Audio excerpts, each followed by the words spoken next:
So Michael Jackson, there has been a something of a movement. It's certainly not in the universe of R. Kelly, but in the wake of Leaving Neverland, a movement to mute Michael Jackson.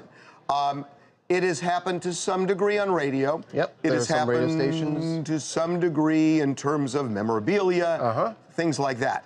It is not true with the Hall of Fame. Yes. Arguably the biggest place in music is taking a stand and saying they will not remove Michael Jackson from the Hall of Fame. He's in the Hall of Fame. Rock and Roll Hall of Fame. Yes, he's in twice.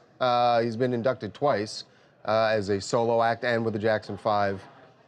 And that's not going to change. And they very simply put it to us, Charles. We spoke with someone over there who said, you know, he's in for his music credits and what he's accomplished for music throughout his career, and that's not going to change. And they have exhibits, Michael Jackson exhibits at Rock and Roll Hall of Fame locations all over the country, and they said it's going to stay that way. And you know what?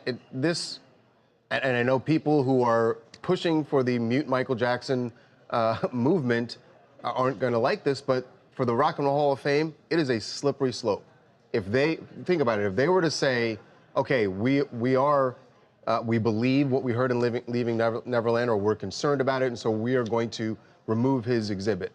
Do you understand how many other exhibits they now have to start? Of course. I mean, you think Elvis immediately? Elvis, Jerry Lee right. Lewis, some, you know, Chuck Berry. Yes. Just so many people. On and on and on. But again, that doesn't mean that you can't have a legitimate discussion about that. But they have made the judgment that you have to separate musical contribution, what it means for music, from the person, and that was their position when we got in touch with the Rock and Roll Hall of Fame. So they were very clear on this. They weren't, you know, we're going to wait and see, we'll see how the wind blows, none of that. And there's a reason I think that they wanted to nip this in the bud, because this is going to come up again next week.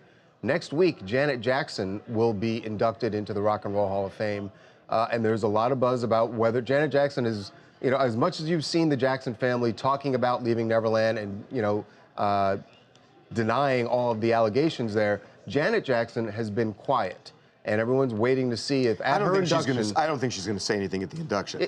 Yeah, and she doesn't have to, and I hope that she can just enjoy her moment. By the way, you know, but a lot of people think that she may take that opportunity because to defend her brother. And you know what I just thought of that I hadn't thought of before, that if they equivocated, if the Rock and Roll Hall of Fame equivocated, she might back out.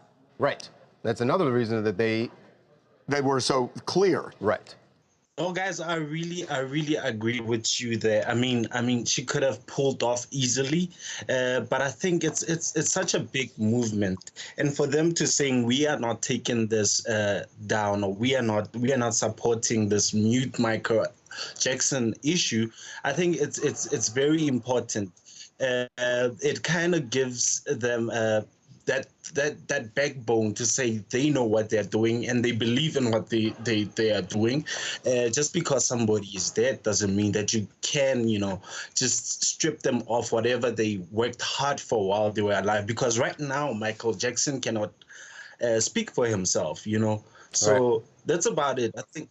I think what they're doing is really good. It's really cool, and I hope that Janet Jackson doesn't say anything about this, because I mean it would also just. It's her moment. You want her to have her moment. Yeah, you want her to have her moment. Hey guys, interesting thing. Also, we spoke to the people at Madame Tussauds, the wax museum people. They're also standing behind Michael Jackson because obviously they have his figure worldwide at almost all their locations, and he's not going to be pulled at any of them.